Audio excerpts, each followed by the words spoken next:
Hi guys, இன்னைக்கு நம்ம பார்க்க போகிறது பிரேக்கிங் பேட் சீசன் 3யோட கம்ப்ளீட் ஸ்டோரியை தான் பார்க்க போகிறோம். சீசன் 3யோட ஸ்டார்டிங் சீனில் மெக்சிகோவில் ஒரு கிராமத்தை காட்டுறாங்க. அங்கே நிறையா மக்கள் தவழ்ந்து தவழ்ந்து போயிட்டு ஒரு கோயில் போயிட்டுருக்காங்க. அப்போ அந்த இடத்துல திடீர்னு ஒரு கார் வந்து நிற்கிது. அந்த கார்லேருந்து 2 மொட்டைங்க இறங்குறாங்க. இறங்குனோடனே அவங்களும் தரையில் படுத்துட்டு தவழ்ந்துட்டு அந்த கோயிலுக்கு போக ஆரம்பிக்கிறாங்க. அந்த கோயிலில் போய் அவங்க வால்ட்டரோட ஃபோட்டோவை எடுத்து வச்சு ஏதோ ப்ரே பண்ணுறாங்க. ஆக்சுவலாக இந்த கோயில் என்ன கோயில்னு பார்த்தா, அங்கே இருக்கிற ட்ரக் கார்ட்டல் இருக்காங்கல்ல, அவங்க வந்து எந்த ஒரு விஷயம் பண்ணுறதுக்கு முன்னாடியும் அந்த கோயிலில் வந்து உத்தரவு கேட்டுட்டு தான் பண்ண ஸ்டார்ட் பண்ணுவாங்க.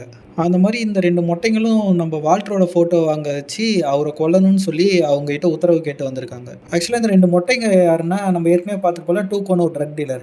அவங்களோட மாமா பசங்க தான் இந்த 2 மொட்டைங்களும். இதுலேருந்து என்ன தெரியுதுன்னா, இவங்க வந்து வால்ட்டரோட ஃபோட்டோ வாங்க வச்சு ப்ரே பண்ணுறதுல இவங்க வந்து வால்ட்டரை கொல்ல போகிறாங்க. அதுக்கு உத்தரவு கேட்கறதுக்கு தான் அந்த கோயிலுக்கு போகிறாங்கன்றது நம்மளுக்கு தெரியுது. அதே நேரத்தில் வால்ட்டரோட வீட்டை காட்டினா ஸ்கைலருக்கு வால்ட்டரை பற்றின எல்லா உண்மையும் தெரிஞ்சிருது. அவர் மெத் பிஸ்னஸ் பண்ணது அது எல்லாமே அவங்களுக்கு தெரிஞ்சிருது. அதனால அவங்க கடுப்பில் இனிமேல் அவங்க கூட வாழ முடியாது, எனக்கு டைவர்ஸ் கொடுத்துரு அப்படின்னு சொல்லி வால்ட்டர் கிட்ட சண்டை போட்டுட்டு இருக்காங்க. ஆனால் வால்ட்டரும் சொல்றாரு, இதை நம்ம ஃபேமிலிக்காக தான் செஞ்சேன், என்னை மன்னிச்சிருன்னு சொல்லி கெஞ்சிட்டு இருக்காரு. ஆனால் ஸ்கைலர் அவர் சொல்றது எதுவுமே கேட்கல.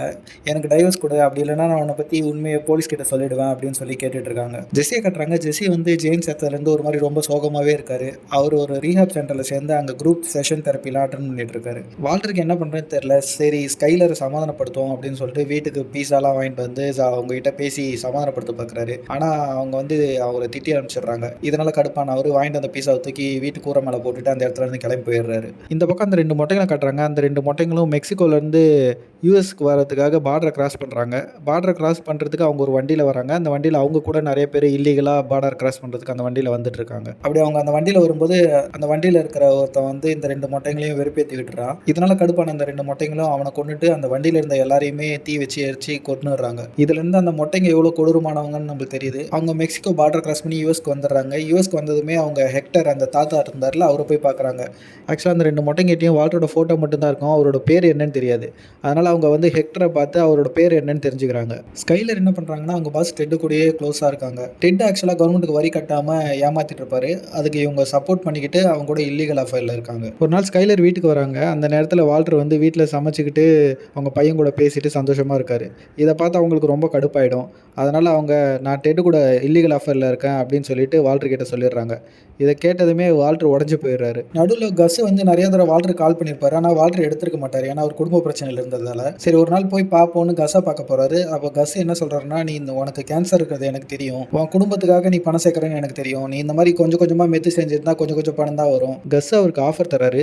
நீ 3 மாதம் என் கூட இருந்து எனக்காக மெத்து தயாரிச்சுன்னா உனக்கு நான் நிறையா பணம் தரேன் அப்படின்னு சொல்கிறாரு. இதை கேட்டதுமே வால்ட்டர் ஃபஸ்ட்டு வேணான்னு சொன்னாலும் அதுக்கப்புறம் அவருக்கு குடும்பத்துலேயும் பல பிரச்சனைகள் இருக்கிறதால சரி இங்கேயே போவோன்னு சொல்லிட்டு சரி நான் தயாரிக்கிறேன்னு சொல்லி ஒத்துக்கிறாங்க. வால்ட்டர் அடுத்த நாள் டெட்டோட ஆஃபீஸ்க்கு போய் டெட்டை கூப்பிட்றாரு. டெட்டு அங்கே ஒளிஞ்சிக்கிட்டு வரமாட்டேன்றான். இதனால் கடுப்பான அவர் அங்கே இருக்கிற கண்ணாடியெல்லாம் உடச்சிக்கிட்டு பிரச்சனை பண்ணிட்டு இருக்காரு. இந்த நேரத்தில் சால் குட்மேன் என்ன பண்ணுவார்னா, ஜெஸ்ஸி கிட்ட பேசி நீ வந்து வால்ட் இல்லாமலே மெத்து தயாரி, அப்போதான் உனக்கு லாபம் வரும் அப்படின்னு சொல்லி பேசி அவன் மனசை மாற்றிட்டு இருக்காரு. ஆக்சுவலாக நடுவில் என்ன இருக்குன்னா, ஜெஸ்ஸியும் வால்ட்டர் ரொம்ப நாள் பேசியிருந்திருக்க மாட்டாங்க. ஏன்னா வால்ட்டருக்கும் அவங்க குடும்ப பிரச்சனை இருக்குது, அதை அவர் டீல் பண்ணிட்டு இருந்திருப்பாரு.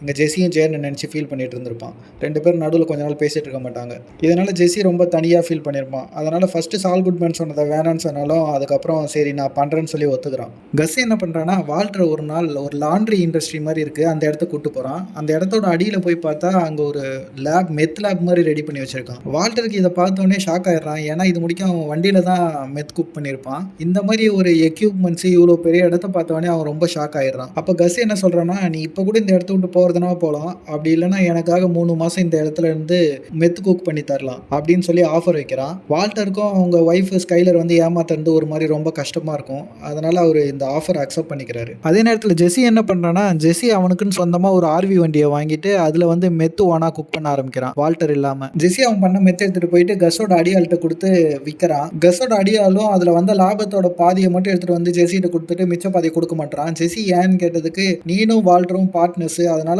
உனக்கு பாதி வால்ட்டருக்கு பாதி அப்படின்னு சொல்லிட்டு மிச்ச ஷேர் எடுத்துகிட்டு போய் வால்ட்டர்கிட்ட கொடுத்துட்றான். இதை பார்த்தோன்னே ஜெஸ்ஸி கடுப்பாயிடுவான். ஏன்டா இது ஃபுல்லாக நான் தான்டா பண்ணேன், வால்ட்டருக்கு எதுக்கு பங்கு கொடுக்கணும்னு சொல்லி அவன் கடுப்பாயிடுறான். இதனால ஜெஸ்ஸிக்கும் வால்ட்டருக்கும் நடுவில் பார்ட்னர்ஷிப் பிரேக் ஆகி சண்டை வர ஆரம்பிச்சிடுது. வால்ட்டருக்குமே ஜெஸ்ஸியோட வியாபாரம் சூடு பிடிக்கிறத பார்த்து அவருக்கே ஒரு பயம் வந்துடுது, எங்க நம்மளோட இடத்த அவன் பிடிச்சிருவானோன்னு. ஹேங்கும் என்ன பண்ணிட்டு இருப்பாருன்னா, ஐசன்பர்கை பிடிக்கிறதுக்கு ரொம்ப தீவிரமா இருப்பாரு. ஆக்சுவலாக அவருக்கு வந்து ஆஃபீஸில் ப்ரொமோஷன் கொடுத்துருப்பாங்க.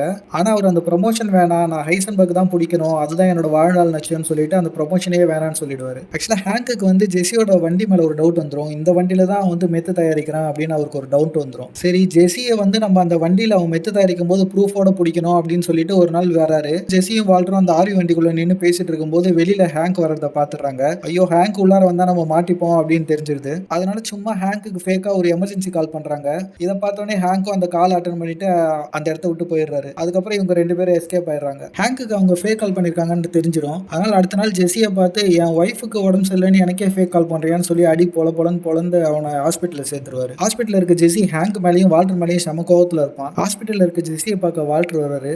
வால்டர் பார்த்தோன்னே ஜெஸி கோவத்துல என்ன சொல்லுவான்னா, என்னையே ஹேங்க் அடிச்சு படுக்க வச்சுட்டான், நான் அவன்கிட்ட இருக்கிற காசு எல்லாம் கோர்ட் மூலியமா வாங்கி அவனை பிச்சை எடுக்க வைக்கிறேன் பாருன்னு சொல்லி வால்டர் கிட்ட சொல்லிட்டு இருப்பான். ஸ்கைலருக்கும் இப்போ வால்டர் மேல இருக்கிற கோவம் கொஞ்சம் கொஞ்சமா போயிடுச்சு. அவர் குடும்பத்துக்காக தான் இதெல்லாம் பண்றாருன்றத அவங்க புரிஞ்சுக்கிறாங்க. நீனும் ஜெஸியும் சேர்ந்து தானே எல்லா தப்பும் பண்ணீங்க, இப்ப ஜெஸி ஹாஸ்பிட்டல்ல இருக்கான், அவன் ஹேங்கை பழி வாங்க நினைக்கிறான், நீ எப்படியாவது அவன்கிட்ட பேசி சமாதானப்படுத்து அப்படின்னு சொல்றாங்க. அதனால வால்டர் என்ன பண்ணுவான்னா, ஹாஸ்பிட்டல்ல ஜெஸியை பார்த்து இந்த மாதிரி நான் கஸுக்காக மெத்து தயாரிச்சிட்டு இருக்கேன், நீ என் கூட வந்து பார்ட்னரா சேர்ந்துரு, அதுல பாதி பணம் நான் உனக்கு தரேன்னு சொல்றான். ஆனா ஜெஸி ஃபர்ஸ்ட் வரமாட்டேன்னு சொல்லுவான். ஆனா அதுக்கப்புறம் வரேன்னு சொல்லி ஒத்துப்பான். ஆக்சுவலா இப்ப வால்டருக்கு என்ன ப்ராப்ளம்னா, ஏற்கனவே அவர்கிட்ட ஒரு பார்ட்னர் இருக்காரு கேல்னு சொல்லிட்டு, அவனை வேணும்னே ட்ரிக் பண்ணி வேலையை விட்டு அனுப்பிச்சிருவாரு. வால்டரை கொல்ல வந்த இந்த 2 மொட்டைங்களும் கஸ் கூட பேசிட்டு இருப்பாங்க. அப்ப கஸ் என்ன சொல்லுவாருன்னா, ஆக்சுவலா டூகோவை கொண்டது வால்டர் கிடையாது, ஹேங்க் தான் அப்படின்னு சொல்லி உண்மையை சொல்றாரு. இதனால வால்டரை கொல்ல வந்த அந்த 2 மொட்டைங்களும் இப்ப ஹேங்கை கொல்றதுக்கு ரெடி ஆயிடுறாங்க. ஜெஸி அடிச்சதுக்காக ஹேங்கை சஸ்பெண்ட் பண்ணிடுறாங்க கொஞ்ச நாளைக்கு. ஹேங்க் ஒரு நாள் வண்டியில இருக்கும்போது அவருக்கு திடீர்னு ஒரு கால் வருது. இந்த மாதிரி ஒரு நிமிஷத்துல உன்னை 2 பேர் கொல்ல போறாங்க, நீ அந்த இடத்துல இருந்து எஸ்கேப் ஆயிடு அப்படின்னு சொல்லிட்டு கொஞ்ச நேரத்துல பார்த்தா அந்த 2 மொட்டைங்களும் ஹேங்கை கொல்றதுக்கு வந்துடுறாங்க. அங்க ஒரு சண்டையே நடக்குது. அந்த சண்டையில ஹேங்க் ஒரு மொட்டையை வந்து துப்பாக்கியால சுட்டு கொன்னுறான். இன்னொரு மொட்டை வந்து ரொம்ப சீரியஸான கண்டிஷன்ல ஹாஸ்பிட்டல் அட்மிட் ஆயிருக்கான். அந்த சண்டையில ஹேங்க்கு பயங்கரமா அடிபட்டிருக்கும். அதனால ஹேங்க் ஹாஸ்பிட்டல்ல சேர்த்திருப்பாங்க. கைலர், மரியா, வால்ட் எல்லாரும் அவங்கள போய் பார்த்துட்டு இருப்பாங்க. இந்தாண்ட பக்கம் அந்த 2 மொட்டையில ஒரு மொட்டையும் அந்த ஹாஸ்பிட்டல்ல தான் அட்மிட் ஆயிருப்பான், சீரியஸான நிலைமையில இருப்பான். அதே நேரத்துல கஸ் அந்த ஹாஸ்பிட்டலுக்கு வந்துட்டு ஹேங்க் அவங்க ஒய்ஃப் எல்லாரையும் பார்த்து சமாதானம் சொல்லிட்டு ஹேங்கோட மருத்துவ செலவு எல்லாத்தையும் அவனே எடுத்துக்கிறதா சொல்லிடுறான். அதே நேரத்தில் அங்க இருக்கிற போலீஸ் எல்லாருக்குமே சாப்பாடு ஃப்ரீயா கொடுத்துறான். திடீர்னு ஹாஸ்பிட்டல் இருந்த எல்லா டாக்டரும் அந்த மொட்டை இருந்த ரூமுக்கு போறாங்க. திடீர்னு பார்த்தா அந்த மொட்டை அங்க இறந்து போய் கிடக்குறான். ஆக்சுவலா அங்க என்ன நடந்திருக்குன்னா, கஸ் வந்து மைக்கை வச்சு அந்த மொட்டையை தீத்து கட்டியிருப்பான். இந்த மாதிரி மொட்டையை கொண்ட விஷயம் மெக்சிகோவில் இருக்கிற கார்ட்டல் லீடருக்கு தெரிஞ்சிடும். அவன் கஸுக்கு ஃபோன் பண்ணி மிரட்டிட்டு இருப்பான், இனிமே நீ எப்படி பிசினஸ் பண்றேன்னு பாக்குறேன், நான் அவன் சாம்ராஜ்யத்தையே அழிச்சிருவேன் அப்படின்னு சொல்லி மிரட்டிட்டு இருப்பான். அந்த மாதிரி ஃபோன் பேசிட்டே இருக்கும்போது கேங் லீடர் வெளியில பார்த்தா கஸோட ஆளுங்க வந்து அந்த கேங் லீடரே கொண்டுடுவாங்க. ஒரு வழியா இந்த பிரச்சனைலாம் முடிஞ்சதுக்கு அப்புறம் ஜெஸியும் வால்டரும் அவங்களோட மெத்து தயாரிக்கிற லேப்ல மெத்து தயாரிச்சுட்டு இருப்பாங்க. அப்ப ஜெஸிக்கு ஒரு பிளான் வரும். இந்த மாதிரி நம்ம யாருக்கும் மெத்து தயாரிச்சு தரத்துக்கு பதிலாக இங்க தயாரிக்கிற மெத்துல கொஞ்சத்தை திருடி எடுத்துட்டு போயிட்டு நம்ம தனியா வியாபாரம் பண்ணலாம் அப்படின்னு ஜெஸிக்கு ஒரு ஆசை வந்துடும். அதே நேரத்தில் வால்டரும் ஜெஸியை வந்து எச்சரிப்பாரு, இந்த மாதிரி நீ பண்றது கஸுக்கு தெரிஞ்சா உன் உயிருக்கே ஆபத்து ஆயிடும் அப்படின்னு சொல்லி எச்சரிப்பான். இதே நேரத்தில் ஸ்கைலர் வந்து வால்டரை புடிச்சுக்கிட்டு வால்டருக்கு ஹெல்ப் பண்றாங்க அவரோட கருப்பு மணியை வெள்ளை மணி ஆக்கிறதுக்கு. ஜெஸியும் அங்கிருந்து திருடின மெத்தை அவன் ஃப்ரெண்ட்ஸை வச்சு வித்துட்டு இருப்பான். அவங்க அந்த மெத்தை எங்க விற்பாங்கன்னு பார்த்தா, ஜெஸி ஒரு ரீஹாப் சென்டருக்கு போயிட்டு இருப்பான்ல, ட்ரக் அடிக்ட் ஆனப்ப அந்த ரீஹாப் சென்டர்லேயே போய் அவங்கள மறுபடியும் ஆசையை தூண்டி மெத்தை கொடுத்து அவங்களுக்கு விற்கலாம் அப்படின்னு சொல்லி பிளான் பண்ணிட்டு இருப்பாங்க. ஜெஸி ஆக்சுவலா அங்க ஆண்ட்ரியான்னு ஒரு பொண்ணை பார்த்து அந்த பொண்ணு கூட ரிலேஷன்ஷிப்ல இருப்பான். அந்த பொண்ணுக்கு ஏற்கனவே ஒரு பையன் இருப்பான். ஆக்சுவலா ஜெஸிக்கு அப்பதான் ஒரு உண்மை தெரிய வரும், ஆண்ட்ரியாவுக்கு வந்து ஒரு தம்பி இருந்தான் அப்படின்னு. அந்த தம்பி யாருன்னா, நம்ம போன சீசன்லேயே பார்த்திருப்போம், ஜெஸியோட ஃப்ரெண்ட் ஒருத்தவனை ரோட்ல வச்சு ஒரு சின்ன பையன் சுட்டு கொண்டால, அந்த சின்ன பையன் தான் ஆண்ட்ரியாவோட தம்பி. இந்த விஷயம் தெரிஞ்சவொடனே ஜெஸிக்கு என்ன பண்றதுனே தெரியாது. அவன் வந்து அந்த சின்ன பையனை வச்சு வியாபாரம் பண்ணாங்கல்ல, அவங்கள வந்து பழி வாங்கணும் அப்படின்னு நினைக்கிறான். ஜெஸிக்கு ஒரு விஷயம் தெரிய வருது, இந்த டீலர்ஸை வச்சு வியாபாரம் பண்றது கஸ் தானு. அதனால கஸ் கூட ஒரு மீட்டிங் செட் பண்றான். அந்த மீட்டிங்ல வந்து கஸ்ஸும் அந்த டீலர்ஸை வந்து இந்த மாதிரி சின்ன பசங்க எல்லாம் வச்சு வேலை செய்யக்கூடாதுன்னு சொல்லி திட்டிட்டு அனுப்பிச்சு விட்டுறாரு. அடுத்த நாள் என்ன ஆகுதுன்னு பார்த்தா, அந்த ஆண்ட்ரியாவோட தம்பி வந்து இறந்து போய் கிடக்குறான். இதை பார்த்தோன்னே ஜெஸிக்கு செம கடுப்பாயிடுது. ஏற்கனவே மீட்டிங் போட்டு இந்த மாதிரி பிரச்சனையை தீர்த்துக்கிட்டோம், பட் ஆனா அவங்க வந்து அதை மதிக்காம இந்த பையனை கொண்டுட்டாங்கன்னு சொல்லி ஜெஸி செம கடுப்புல இருப்பான். அதனால அந்த டீலர்ஸை கொல்லணும்னு சொல்லிட்டு அவன் ஒரு பிளான் பண்றான். ஒரு நாள் நைட்டு அந்த டீலர்ஸை கொல்லலாம்னு சொல்லி கன் எடுத்துட்டு போறான். அதை அந்த டீலர்ஸும் பாத்துறாங்க. இவங்களுக்குள்ள சண்டை வர மாதிரி இருக்கு. அந்த நேரத்துல திடீர்னு வேகமா ஒரு கார் வந்து அந்த டீலர்ஸ் மேல இடிக்குது. இடிச்சதுல ஒருத்தவன் ஸ்பாட் அவுட். யாரா அந்த கார் ஓட்டிட்டு வந்ததுன்னு பார்த்தா அது நம்ம வால்டர் தான். இன்னொருத்தவன் அடிப்பட்ட நிலைமையில கிடப்பான். அவனையுமே வால்டர் துப்பாக்கியில சுட்டு கொன்றுவாரு. இதுல இருந்து என்ன தெரியுதுன்னா, வால்டர் ஜெஸி கூட சண்டை போட்டுட்டு இருந்தாலும் உயிருக்கு ஆபத்துன்னு வரும்போது அவர் இறங்கி சம்பவம் செய்யறாரு. இந்த விஷயம் கஸுக்கு தெரிஞ்சிருது, அவங்க ஆளுங்களை கொண்டது வால்டரும் ஜெஸியும் தானு. அதனால வால்டர் வால்டர் கூப்பிட்டு பேச ஆரம்பிக்கிறாரு. கஸ்ஸால வால்டர் எதுவும் பண்ண முடியாது. ஏன்னா கஸ்ஸுக்கு வால்டர் தேவை அவரோட மெத் பிசினஸ் பண்றதுக்கு. அதனால என்ன பண்றாருன்னா லேப்ல வால்டரோட பார்ட்னர் வந்து மாத்திடுறாரு. ஏற்கனவே வால்டரோட பழைய பார்ட்னர் கேலையே கூட்டின்னு வந்து அவர் கூட மெத்து செய்ய வைக்கிறாரு. ஆக்சுவலா இதோட பின்னோக்கம் என்னன்னா, ஆக்சுவலா கேல் கூட கஸ் பேசியிருப்பாரு. என்ன சொல்லியிருப்பாருன்னா, நீ வால்டர் கூட வேலை செய்யும் போது அவர் எப்படி செய்யறாருன்ற ஃபார்முலாவெல்லாம் நீ கத்துக்கோ.